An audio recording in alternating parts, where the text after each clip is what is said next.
This is the drawing I wound up with, and how did I come up with it? I have no idea, because what I do is, just like you see me here, I start drawing. And I wind up with this guy here. He's like a Mr. Potato Head. I don't know why he's unhappy. I just start drawing, and it's fun. It feels like meditation sometimes. It feels like a diary. It feels creative. It feels like there's something coming out of me. It's something coming through me. I didn't know that he'd be sort of laying down.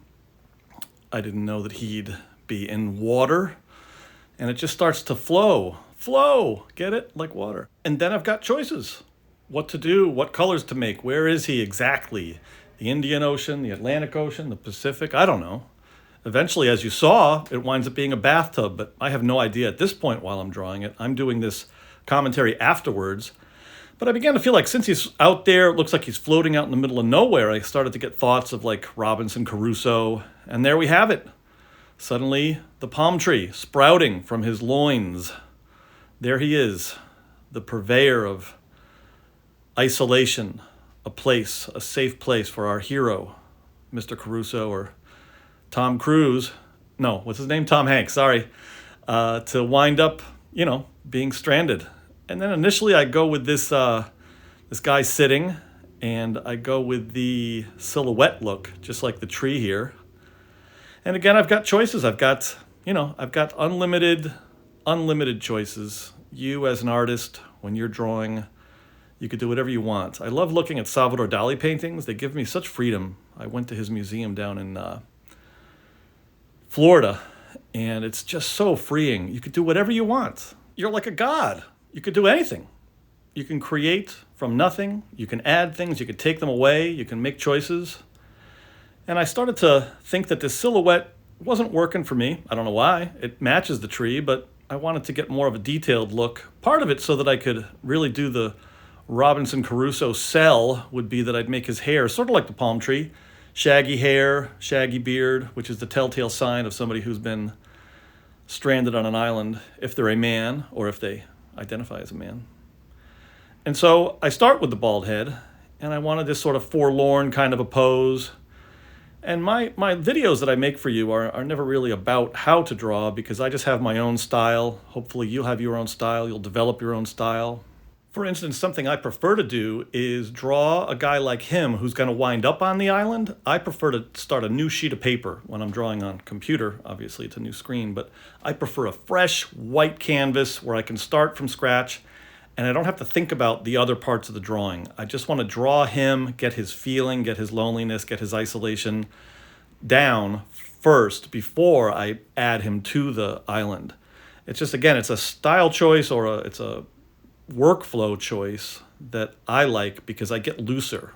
When I'm able to draw him away from everything else, I can just focus on him, and I don't get distracted by any of the other elements. I know that he's sitting. I know that his butt is going to be a little higher because his feet are lower, because the curve of the island, the curve of the land, but I am able to play. That's really what this is about. Playing, having fun, letting something come through me.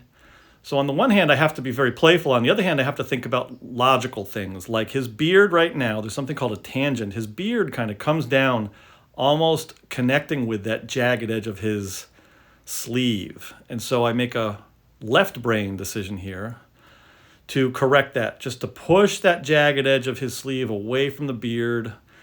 The foot is adequate. Since he's going to be small, it doesn't need to be fixed for this particular drawing. I try the monochromatic look here, which is blue plus white. Monochromatic means one color plus white. And then I go with a more traditional look, like a sun-baked skin, being on the island for years, stranded. I used to love movies like that as a kid.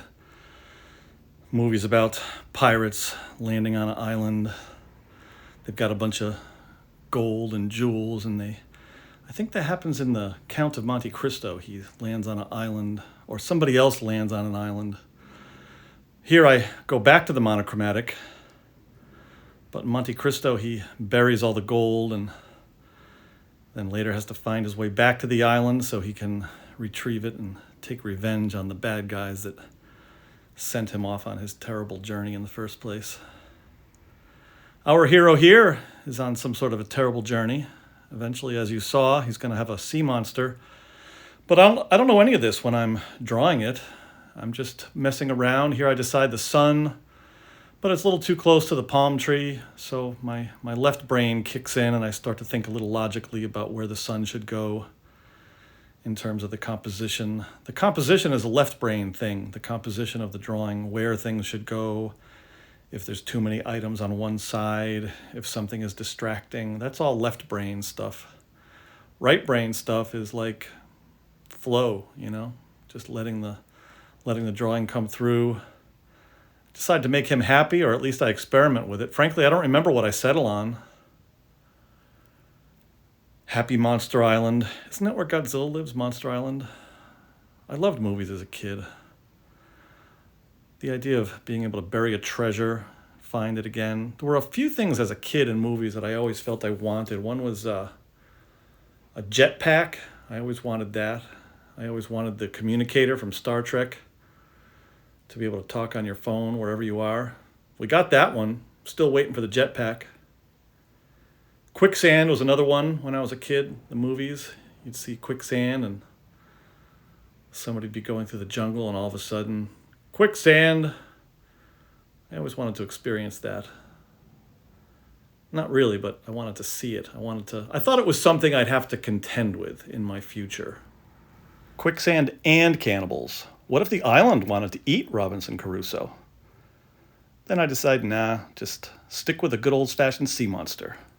Now I kind of do what I said before, where I go to a new piece of paper. I leave the ocean there because it's just basically a two-toned monochromatic. Remember that word? A monochromatic scene. I knew I wanted to put some kind of a sea monster, and then it's about the choice. The lower jaw, when it sticks out like that, usually makes a little more of a Neanderthal look, a little more stupid. And again, it's, Godzilla, I was talking about him before. He has these big spikes on his back. His are bigger and they light up. I watched a whole documentary on Godzilla the other day. Amazing, all the changes. Mecha Godzilla, all the different choices. When I was a kid, I just loved movies. I know I said that before. I could just get lost in them. Obviously, I keep trying to make choices here about this guy, where he's looking, where his gaze is. Is he looking at our hero on the island? Is he going to be involved with looking at the sea monster? Yep, that's what it looks like. He's looking up now. He's looking a little bit up towards the sea monster's head is going to be on the right. I'm anticipating that happening when I totally put the position of the sea monster in there. And again, like Salvador Dali, it's surrealism, You could just do whatever we want. All the subconscious messages. Loneliness here, fear, terror, grandiosity, horror. It all comes out in the drawings. When I was a kid, I used to watch my mom doodle when she'd be on the phone. She'd do all these swirly swirls in a pattern on a piece of paper. She'd get done talking and the paper would be covered with these stars and swirls, all these different shapes, sort of like the back of our sea monster's head here. You could keep going with that, those spikes, just keep going with them forever. Try to make that look of the water, make it look like the head is more in the water with the same kind of a feeling as our island hero on the left. I wonder if I fix that sun eventually, because now the sun is obviously way too small. But more importantly, what in the heck are we going to do on the right-hand side? The world is your oyster. You could do whatever you want. Do oysters say that? The world is your oyster? Reminds me of that joke. What does Geronimo say when he jumps out of a plane? Now, at this point is where I got sort of the full package. I said, you know what? This is going to be a guy in a bathtub. And everything we've created are his personal playthings.